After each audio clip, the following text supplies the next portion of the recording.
حضرت ابو ہریرہ رضی اللہ تعالیٰ عنہ اس حدیث کے راوی ہیں۔ نبی پاک علیہ السلام نے فرمایا کسی عورت سے نکاح کے لیے 4 چیزوں کو مد نظر رکھا جاتا ہے۔ نارملی 4 چیزیں یا 4 میں سے کوئی 1-2 چیزیں لوگ دیکھ رہے ہوتے ہیں۔ نمبر 1 اس کا مال، پیسے والی ہے کہ نہیں۔ نمبر 2 حسب نسب، خاندان کیسا ہے۔ نمبر 3 حسن و جمال، اور نمبر 4 کچھ لوگ ہوتے ہیں جو دینداری بھی دیکھتے ہیں۔ آقا فرماتے ہیں تمہاری ناک خاک آلود ہو یا تمہارا ہاتھ خاک آلود ہو، تم دیندار عورت کے حصول کی کوشش کرو۔ یعنی دینداری کو فوقیت دینی چاہیے۔ احادیث کا یہ مضمون بھی ملتا ہے کہ جو کسی عورت سے عزت کے لیے شادی کرے وہ ذلیل کر دیا جاتا ہے، کوئی دولت کے لیے شادی کرے وہ غریب اور فقیر کر دیا جائے گا، اور جو دینداری کے لیے شادی کرتا ہے اللہ اسے عروج، برکت اور خوشیاں عطا فرماتا ہے۔ تو موسٹ پریورٹی، پہلی ترجیح کیا ہونی چاہیے؟ یہ ہے تھوڑا سا مشکل، اصل میں یہ باتیں جو ہے نا نوجوانوں کو سمجھ نہیں آتی۔ جو شادی شدہ ہے نا، یہ شکل و صورت جو ہے نا، یہ اس کی اہمیت بعد میں بہت تھوڑی رہ جاتی ہے۔ آج نوجوان اور لڑکے لڑکیاں ایک امیجنیشن میں ضرور ہوتے ہیں کہ چہرہ کیسا ہو، خوبصورتی کیسی ہو، لیکن شادی کے کچھ عرصے کے بعد چہرے کی وہ اہمیت نہیں ہوتی جو اخلاق کی ہوتی ہے، جو کردار کی ہوتی ہے۔ خوبصورتی ہی سب کچھ نہیں ہے زندگی میں، ایک بات دل خوبصورت ہونا چاہیے، اس کے اندر اخلاق ہونے چاہیے، اور سب سے مین چیز دینداری ہے۔ اب میں یہاں جو بزرگ بیٹھے ہیں ان سے ایک بات کرنا چاہوں گا کہ چلے یہ تو لڑکوں کی خواہش، لڑکیوں کی بات ہو گئی، ماں باپ کی خواہش کیا ہوتی ہے؟ فیملی ممبر سے پوچھیں، کسی بزرگ سے پوچھیں، بھائی آپ کو اپنے بیٹے کی شادی کرنی ہے، بہو کیسی چاہیے؟ تو وہاں بھی یہی ہوگا، خوبصورت ہو، پڑھی لکھی ہو، سمجھدار ہو، گھر گرستی آتی ہو، خاندان بڑا ہو، بس یہ 4-5 چیزیں۔ آج رشتہ ڈھونڈتے وقت دینداری کون چیک کرتا ہے؟ آپ نے کبھی یہ سوچا؟ اب میں ایک بڑی عجیب بات کرنے جا رہا ہوں۔ علماء نے کتابوں میں یہ بات لکھی ہے کہ علماء فرماتے ہیں کہ اس نوجوان پر اپنی ہونے والی اولاد کا حق ہے جس کی ابھی شادی نہیں ہوئی۔ جی ہاں، جس کی شادی نہیں ہوئی نا، اس کی اپنی اولاد کا ایک حق ابھی سے اس پر ہے، اور وہ حق کیا ہے کہ وہ اپنی ہونے والی اولاد کے لیے اچھی ماں تلاش کرے، کیونکہ ماں ہی پہلی درسگاہ ہے۔ ماں ہی اچھی نہیں ہے، ماں ہی دیندار نہیں ہے، ماں ہی برے کاموں میں ہے، تو اس کی اولاد کی تربیت کیسی ہوگی؟ یعنی آپ نے اپنی ہونے والی اولاد کے ساتھ ظلم کیا اگر آپ نے ان کے لیے اچھی ماں تلاش نہ کی۔ سیدی غوث اعظم رضی اللہ تعالیٰ کی ہم نام کی مالا جپتے ہیں، غوث پاک کے غلام کہلاتے ہیں، سارے تقریباً قادری بیٹھے ہوں گے، پیرانے پیر کے چاہنے والے ہیں نا۔ غوث پاک کی شان کیا تھی؟ مدرسے میں گئے، قاری صاحب نے کہا پڑھو بسم اللہ الرحمن الرحیم، میرے غوث پاک نے بسم اللہ سے شروع کیا اور 18 پارے زبانی سنا دی۔ قاری صاحب نے کہا پہلا دن ہے مدرسے میں، پہلے دن تو بچہ بسم اللہ مشکل سے پڑھتا ہے، تم نے زبانی 18 پارے سنا دیے، اور بھی سناؤ۔ کہ اتنی یاد ہے؟ کہ کدھر سے یاد کیے؟ کہ میں جب ماں کے پیٹ میں تھا میری ماں 18 پاروں کی حافظہ تھی، ماں تلاوت قرآن کرتی تھی، ماں کے پیٹ میں ہی میں نے قرآن یاد کر لیا۔ وہ حافظہ تھی تو بچے کو برکت ملی نا۔ اب جو ماں فلمیں دیکھنے والی، گانے سننے والی، بے پردہ گھومنے والی، نمازیں قضا کرنے والی ہوگی، اس کے پیٹ میں جب بچہ ہوگا تو کیا اثر پڑے گا بچے پر؟ خاتون جنت بی بی فاطمہ نبی پاک علیہ السلام کی شہزادی نے حسنین کریمین کو کیسے پالا ہے؟ یہ جنت کے پھول ایسے ہی نہیں ہیں۔ بی بی فاطمہ جب جھولا جھلاتی تھی تو قرآن کی آیتیں پڑھا کرتی تھی، بچپن سے قرآن سنا ہے حسنین کریمین کے کانوں نے۔ ہمارے بچے کیا سنیں گے اگر ماں دیندار نہ ہوئی؟ صرف خوبصورتی، صرف پیسہ، صرف جہیز؟ نہ کریں ایسا، وہ بچے بھی نہ کریں ایسا، اور ان کے ماں باپ بھی نہ کریں ایسا۔ سب سے پہلی چیز رشتہ کرنے سے پہلے جو دیکھنی ہے وہ اس کا عقیدہ دیکھو، اس کے ایمان کیسا ہے۔ بہت زبردست خوبصورت بھی ہے، پیسہ بھی ہے، جہیز بھی لائے گی، مگر اللہ رسول کے بارے میں عقیدہ اچھا نہیں ہے، اولیاء کے بارے میں کچھ اور سوچتی ہے، غوث پاک کی 11ویں منانے کو شرک سمجھتی ہے، اگر ایسی عورت ہے جو میلاد منانے کو جناب بدعت سمجھتی ہے، اگر ایسی عورت تمہارے گھر میں آ گئی جو صحابہ کرام یا اہل بیت اطہار کے بارے میں برے خیالات رکھتی ہے، بتاؤ نا کس کام کا اس کا پیسہ، کس کام کی اس کی خوبصورتی جو میرے پورے گھر کے عقیدے کو برباد کر کے رکھ دے۔ اس باپ پر تف ہے اور اس نوجوان پر بھی تف ہے کہ جس نے شادی کرتے وقت یہ نہ دیکھا کہ میری ہونے والی جو بیوی ہے اس کا عقیدہ کیا ہے، اور پھر نماز پڑھتی ہے کہ نہیں، پردہ کرتی ہے کہ نہیں۔ ارے اگر بے نمازی اور بے پردہ عورت تمہارے گھر میں آتی ہے تو وہ کیا بچے کی تربیت کرے گی، اور تمہارے آئندہ آنے والی نسلوں کا کیا ہوگا۔ اور اسی طرح جو میری بہنیں مجھے سن رہی ہیں، اور وہ مائیں جو مجھے سن رہی ہیں، وہ والد جو مجھے سن رہے ہیں کہ جو اپنی بچیوں کے لیے رشتہ تلاش کر رہے ہیں، کیا دیکھتے ہیں؟ بچہ دکھتا کیسا ہے؟ ارے بھائی دکھنے میں کمزور ہوگا پھر بھی چلے گا، پیسے کس نے کماتا یہ بتاؤ ہیں؟ خاندان کیسا ہے؟ اچھا پھر ہم 2-3 برائیاں چیک کرتے ہیں، یہ بھی بڑا عجیب معاملہ ہے۔ کیا چیک کرتے ہیں؟ شراب تو نہیں پیتا، جوا تو نہیں کھیلتا، نشہ تو نہیں کرتا، بس یہ 2-3 برائیاں ہی چیک کرنی ہے۔ یقیناً شراب پینا حرام ہے، جوا کھیلنا حرام ہے، نشہ کرنا اچھا نہیں ہے، لیکن نماز نہ پڑھنا کوئی گناہ نہیں ہے، سب سے بڑا گناہ ہے۔ اچھا پھر یہ تینوں چیزیں پتہ کیوں چیک کرتے ہم؟ اپنے دل سے پوچھو، گناہ ہے اس لیے یا لوگوں کو برا لگتا ہے اس لیے؟ خاندان کا نام خراب ہو جائے گا نا، کسی نشئی کو داماد بنا لیا، کسی شرابی کو داماد بنا لیا، اپنی بیٹی کسی جواری کے ہاتھ میں دے دی، لوگ کیا کہیں گے؟ اس لیے اللہ ناراض ہوگا اس کی فکر نہیں۔ اگر اس کی فکر ہوتی تو پہلے یہ چیک کرتے اس کا عقیدہ کیا ہے۔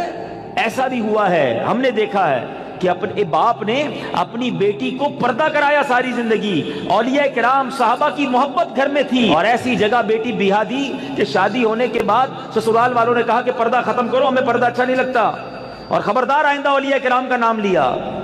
اب باپ سر پکڑ کے روتا ہے، پتہ نہیں اپنی بیٹی کدھر دے دی۔ اب خیال آیا تمہیں، پہلے نہیں سوچنا تھا؟ رشتے میں سب سے پہلے عقیدہ ہے۔ مگر جو کسی کا آقا ہو اس کی تربیت ایسی کی جا رہی ہے تو مجھے بتائیے آج کا ملازم ہمارا غلام تو نہیں ہے نا؟ آج تو ہم نے اس سے ایک وقت کا اجارہ کیا ہے کہ جناب آپ 8 گھنٹے کے لیے میرے پاس آئیں گے اور پرٹیکولرلی یہ کام کریں گے، جو کام دیا میں اس سے وہ کام لے سکتا ہوں، نہ میرا وہ زر خرید غلام ہے، شام کو جا کر وہ کچھ بھی کرے اس کا میرا کوئی کانٹریکٹ ہی نہیں ہے۔ مگر اس کے باوجود جو آج ملازمین کے ساتھ سلوک کیا جاتا ہے، غلام کے ساتھ اچھا سلوک کرنے کا اسلام درس دیتا ہے، تو ملازمین کے ساتھ تو اس سے بڑھ کر اچھا سلوک کرنا ہوگا نا، کیونکہ وہ تو غلام بھی نہیں ہے۔ مگر آج غریب ملازمین کے ساتھ جس طرح بعض لوگ بیہیو کرتے ہیں، میں ایسا نہیں کہتا کہ سارے لوگ کرتے ہیں، ماشاءاللہ کچھ ہم نے دیکھا، چاہے وہ فیکٹری اونرز ہوں یا مالکان ہوں کاروبار کے، وہ بچوں جیسا سلوک کرتے ہیں، اور کرنا بھی یہی چاہیے۔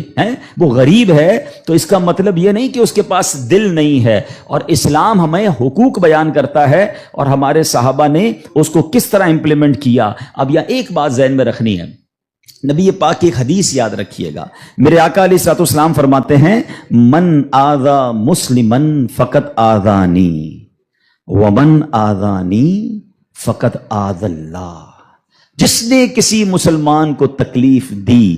اب اس میں کہیں بھی ایسا نہیں ہے کہ اپنے برابر کے مسلمان کو تکلیف نہیں دینی ہے۔ میں چیمبر آف کامرس کا ممبر ہوں تو کسی چیمبر آف کامرس کے ممبر کو تکلیف نہیں دینی، میں فیکٹری مالک ہوں تو کسی فیکٹری مالک کو تکلیف نہیں دینی، میں ایک ایلیٹ کلاس یا اچھی کلاس کا رہنے والا ہوں تو اپنی طرح کے لوگوں کو تکلیف نہیں دینی۔ یہ مطلقاً حدیث ہے، من آذا مسلمن، ٹھیلے والے کو بھی تکلیف نہیں دینی جو مسلمان ہے، جو جناب میرا ملازم ہے اسے بھی تکلیف نہیں دینی، جو میری فیکٹری کا دروازہ کھولتا ہے مجھے اسے بھی تکلیف نہیں دینی۔ بلکہ میں آپ کو سچ بات بتاؤں، یہ وہ لوگ ہوتے ہیں کہ جن کے ساتھ اچھا سلوک کر کے ہم اپنے رب کو بہت راضی کر سکتے ہیں۔ اب ایک اور واقعہ سنیے، اور سبحان اللہ یہ واقعہ بھی حضرت بلال حبشی ہی سے ریلیٹ کرتا ہے۔ اب آپ ایک اور بات سمجھیے، حضرت بلال حبشی کا بیک گراؤنڈ کیا تھا؟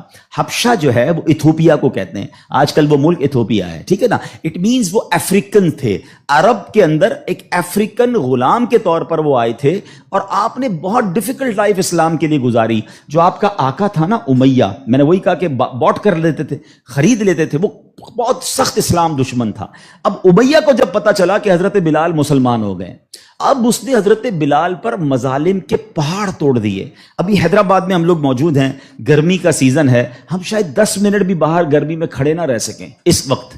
لیکن مکے کی گرمی، جن کو جو گئے مکے مدینے میں، حضرت بلال کو تپتی ریت پر وہ لٹاتا تھا. اجر عطا فرمائے حضرت ابو بکر صدیق رضی اللہ تعالیٰ عنہ کو. دیکھیں حضرت ابو بکر صدیق بھی بزنس مین تھے. یہ میرا ٹاپک نہیں ہے، ورنہ ایک بہت خوبصورت یہ بھی ٹاپک ہے کہ ہمارے صحابہ جو بزنس مین تھے انہوں نے کہاں کہاں پیسے خرچ کیے. میں اور آپ بھی کرتے ہیں، but what a right investment they did on that time. حضرت عثمان غنی کی انویسٹمنٹ دیکھیں، آج بھی حضرت عثمان غنی کا وقف مدینے میں جاری ہے، آپ کے علم میں ہوگا. بہرحال حضرت ابو بکر صدیق گئے اور امیہ سے کہا کہ بلال مجھے بیچ دو. اب امیہ جو تھا نا وہ بڑا شیطان تو تھا ہی، اسلام دشمن تھا. حضرت بلال سے اس کا بغض کی وجہ بھی یہی تھی. تو اس نے مثال کے طور پہ، اس وقت مارکیٹ ریٹ تھا 500 درہم، میں مثال کے طور سے اس نے کہا میں 1000 درہم لوں گا. آپ نے کہا ٹھیک ہے. حضرت ابو بکر کہتے ہیں کہ نہیں اب 2000 لوں گا. سودا ڈن ہونے کے بعد کہتا ہے اب 2000 لوں گا. آپ نے کہا اوکے. کہا 3000 لوں گا. آپ نے کہا اوکے. وہ قیمت بڑھاتا گیا، حضرت ابو بکر صدیق اوکے کرتے گئے. اب ایک پرٹیکولر بڑی بگ اماؤنٹ پر حضرت بلال کی ڈیل ہو گئی. امیہ کہتا ہے اے ابو بکر، میں نے تو تمہاری بزنس کے بڑے چرچے سنے تھے، مجھے تو یہ پتا تھا کہ تم جو ہے بڑے جانچ کر بڑی طریقے سے سودا خریدتے ہو، اتنا مہنگا یہ حبشی غلام خرید لیا. حضرت ابو بکر کے تاریخی الفاظ سنے. وہ کہتے ہیں امیہ تمہیں کیا معلوم بلال کی قیمت کیا ہے، تم اس سے زیادہ مانگتے میں اس سے زیادہ تمہیں دیتا. اللہ اکبر. رقم دی حضرت بلال کو لے کر نبی پاک کے پاس. اب ذرا سنیے گا، جب نبی پاک نے حضرت بلال کو دیکھا نا، کہا حضرت ابو بکر کہتے ہیں یا رسول اللہ بلال حاضر ہے، بلال کو آزاد کروا کے لایا ہوں. نبی پاک فرماتے ہیں اے ابو بکر، بلال کو خریدنے میں جتنے پیسے خرچ کیے تھوڑے پیسے میرے بھی اس میں شامل کر لو. اتنا پیار. اور حضرت بلال کے اس بیوٹیفل ڈیل میں حضرت ابو بکر نے کہا حضور میرا سب کچھ آپ ہی کا تو ہے، اگر میں نے کچھ خرچ کیا تو حضور یہ سب آپ کا ہے. اب حضرت بلال کا یہ بیک گراؤنڈ تھا، یاد رکھیے گا. اب مکے میں بڑے بڑے سردار بھی مسلمان ہوئے. آپ سب کو یاد ہونا چاہیے اسلامی تاریخ کا ایک ٹرننگ پوائنٹ تھا، اور وہ ٹرننگ پوائنٹ تھا فتح مکہ. ٹھیک ہے نا. فتح مکہ سے پہلے 10,000 لوگ مسلمان ہوئے. میں تھوڑا سا 1-2 منٹ میں تھوڑا سمرائز کر دوں تاکہ آپ میرے ساتھ اور انوالو بھی ہو جائیں، اور یہ تاریخ پتہ ہونی چاہیے. فتح مکہ ہوتی ہے 10 ہجری میں. 10 ہجری کا مطلب 8 ہجری میں، معاف کیجیے گا، فتح مکہ ہوتی ہے 8 ہجری میں. 8 ہجری کا مطلب ہے کہ نبی پاک علیہ الصلوۃ والسلام نے جو 40 سال کی عمر میں اسٹرگل آف اسلام شروع کی، اس کے 13 سال مکے میں گزارے، 8 سال مدینے میں گزارے. 13 اور 8 کتنے ہو گئے؟ 21 سال. 21 ایئرز میں 10,000 مسلمان ہوئے تھے. سمجھ رہے بات کو؟ اور اب کانکر ہوتا ہے مکہ. جب مکہ فتح ہوا اور تمام مظالم کرنے والے لوگ موجود تھے، سرداران مکہ موجود تھے، اور ان کو پتا تھا آج ہمارے تکہ بوٹی کر دیے جائیں گے، آج ہمارے سر قلم کر دیے جائیں گے، کیونکہ ہم نے تو اتنا ستایا ان کو، مکہ چھوڑ کے مدینے جانا پڑا. مگر اینڈ آف دا ڈے جو نبی پاک کا شاندار فیصلہ تھا کہ آپ نے سب کو معافی کا اعلان فرما دیا. یہاں تک کہ صحابہ کرام کی جن پراپرٹیز پر مکے کے کفار نے قبضہ کر لیا تھا، میرے آقا نے کہا وہ پراپرٹیاں بھی تمہیں ہم واپس نہیں لیں گے، وہ بھی تمہاری ہو گئیں.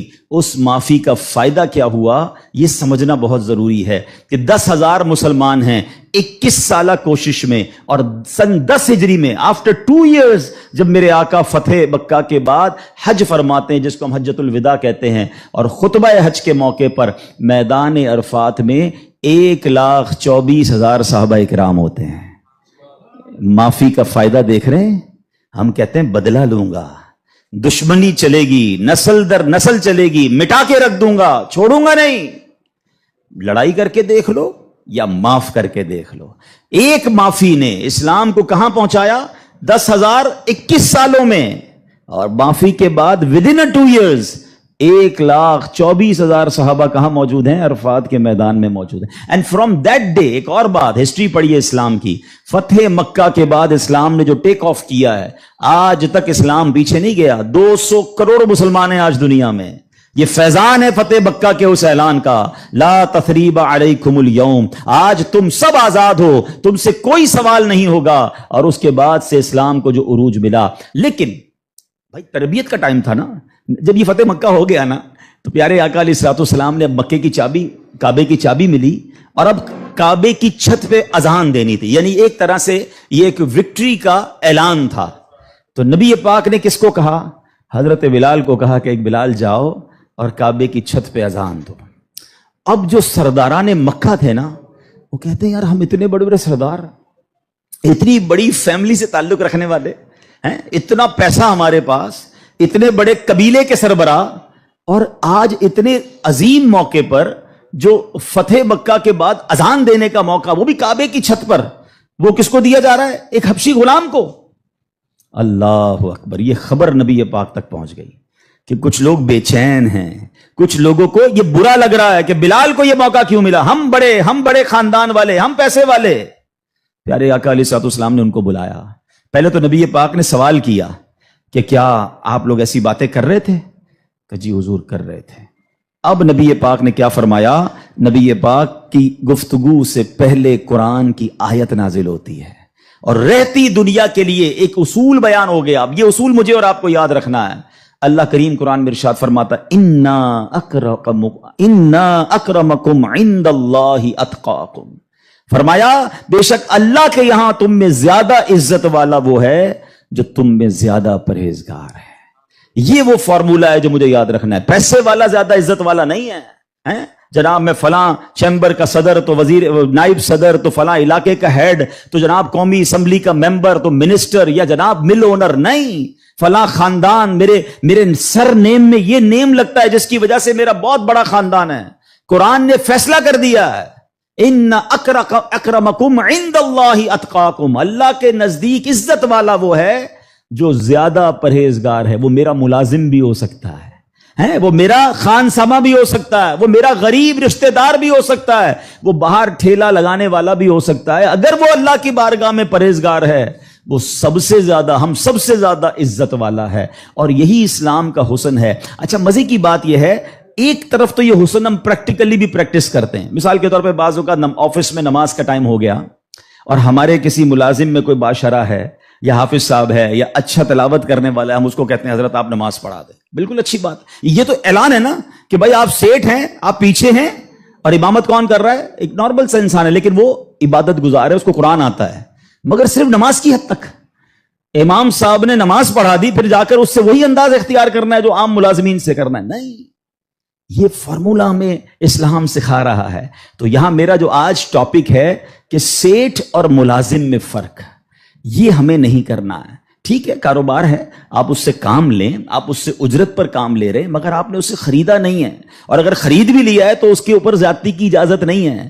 مگر آج چونکہ غریب لوگ ہیں، بیچاروں کو جاب ملتی نہیں، تو جو منہ میں آیا کہہ دیتے ہیں، جس طرح ڈانٹنا ہے ڈانٹ دیتے ہیں، اور بعض اوقات تو گالیاں نکالتے ہیں. مجھے یاد ہے ایک صاحب مجھے ملے اور مجھے جو ہے وہ میں نے پوچھا، ایسے تھوڑا سا کلوز تھے کہ یار آپ کی سیلری کتنی ہے؟ اب یہ تھوڑی چند سالوں پرانی بات ہے. He is not that much professional, normal سا انسان تھا، منشی ٹائپ کے جیسے ہوتے ہیں نا. تو کہتے 80,000 تنخواہ ہے. میں نے کہا ماشاءاللہ تنخواہ تو اچھی ہے. تو کہتے ہیں 40,000 کام کے ہیں، 40,000 گالیوں کے ہیں. تو میں حیران ہو گیا. کہتا صبح سے شام گالیاں سنتا ہوں. بھی بھائی کیا کروں، غریب آدمی ہوں، پیسے اچھے ملتے ہیں اس لیے چھوڑ نہیں سکتا. اب میں نے سوچا کہ وہ جو مالک ہے، وہ جو سیٹ ہے، وہ قیامت کے دن کیا جواب دے گا؟ کیا پیسے دے کر گالی دینے کی تمہیں اجازت مل گئی ہے؟ کیا ذلیل کرنے کی اجازت مل گئی؟ ایسا نہ کریں پلیز. ہمارا اسلام ہمیں بہت خوبصورت مساوات کا درس دیتا ہے، اور غریب لوگ تو زیادہ ڈیزرو کرتے ہیں انہیں پیار کرنے کا. نبی پاک علیہ الصلوۃ والسلام کو، اب میرے آقا کا انداز دیکھیے گا، صحابہ بھی تو غریب تھے نا. اب صحابہ میں ایک بہت بڑی تعداد تھی جو اصحاب صفہ کے تھے. اصحاب صفہ آپ گئے ہوں گے مدینہ شریف، اللہ بار بار ہم سب کو حاضری عطا فرمائے. وہاں ایک بینچ، ایک چبوترا بنا ہوا ہے. یہ جو اصحاب صفہ تھے نا، یاد رکھیے گا، یہ اپروکسیمیٹلی 70 کے قریب ہوتے تھے. ان کی تعداد پلس مائنس ہوتی تھی. ان میں بہت بڑا نام حضرت ابو ہریرہ رضی اللہ تعالیٰ عنہ کا بھی ہے. یہ صحابہ اتنے غریب تھے کہ ان کے پاس گھر نہیں ہوتا تھا، ان کے پاس پہننے کے لیے پورے کپڑے بھی نہیں ہوتے تھے. ایک لباس، ایک چادر پہن کے بعض اوقات بیٹھے ہوتے، مگر شوق کیا تھا کہ علم دین سیکھنا ہے، نبی پاک علیہ الصلوۃ والسلام سے تربیت لینی ہے. تو کھانا بھی پیارے آقا انہیں بھجوا دیتے اور نبی پاک ان کے ساتھ رہتے تھے. اب ذرا یاد رکھیے گا، صحابہ کرام کچھ تھے جو مزدوری کا کام کرتے تھے. ہمارے ساتھ بھی کبھی کبھی ہوتا ہے کہ یار کوئی محنت مزدوری والا آئے تو اس کے کپڑوں سے اسمیل آتی ہے، کپڑے پرانے ہوتے ہیں، بدبو آ رہی ہوتی ہے، ہم اس سے دور ہو جاتے ہیں. اب کیا ہوا کہ نبی پاک علیہ الصلوۃ والسلام کے پاس کچھ ایسے لوگ آ کر بیٹھنا شروع ہوئے. جب پیارے آقا اللہ کا ذکر کر رہے ہوتے تھے کہ بال بکھرے ہوتے تھے، پہننے کے لیے کپڑا ہوتا تھا اور ان کی اسمیل بھی آتی تھی، کپڑوں سے مہک بھی آتی تھی. تو نبی پاک علیہ الصلوۃ والسلام نے فرمایا الحمدللہ الذی جعل فی امتی من امری ان اصبر نفسی معہم. سب تعریف اللہ پاک کے لیے ہیں جس نے میری امت میں ایسے لوگ پیدا فرمائے جن کے ساتھ اپنی جان مانوس رکھنے کا مجھے حکم دیا گیا ہے. اور یہ حکم اللہ نے قرآن مجید فرقان حمید میں دیا، وَاصْبِرْ نَفْسَكَ مَعَ الَّذِينَ يَدْعُونَ رَبَّهُمْ بِالْغَدَاةِ وَالْعَشِيِّ يُرِيدُونَ وَجْهَهُ. اور اپنی جان کو ان لوگوں کے ساتھ مانوس رکھ جو صبح و شام اپنے رب کو پکارتے ہیں، اس کی رضا چاہتے ہیں. غریب ہیں مگر نیک ہیں، اللہ کی رضا چاہتے ہیں، ذکر الہی کرتے ہیں. آقا فرماتے نبی پاک ان مزدوروں کے ساتھ بیٹھ جایا کرتے تھے. اور آج بعض اوقات ہم اپنے ساتھ ایسے لوگوں کو بٹھانا پسند نہیں کرتے، بہت معذرت کے ساتھ. یہ تکبر کی نشانی ہے. تکبر کہتے ہی تو اسی کو ہے نا کہ اپنے سے کسی کو ذلیل سمجھنا. اور try to understand the severity of proud. یہ جو تکبر ہے نا، یہ اتنا خطرناک گناہ ہے کہ سب سے پہلے تو یہ سمجھیے کہ کائنات میں سب سے پہلا گناہ کیا ہوا تھا؟ تکبر ہوا تھا اور حسد ہوا تھا. یہ اتنے پرانے گناہ شیطان نے کیا تھا. شیطان کوئی پہلے سے ہی اللہ کا نافرمان نہیں تھا. 40,000 سال اس نے عبادت کی، جنت کا خزانچی تھا، فرشتوں کا استاد تھا، معلم الملکوت تھا. once in a lifetime he did proud. ایک بار تکبر کیا، حضرت آدم کو سجدہ کرنے سے انکار کیا نا. جملہ کیا تھا اس کا؟ قرآن میں موجود ہے نا، انا خیر من، اے اللہ میں اس سے بہتر ہوں. خلقتنی من نار.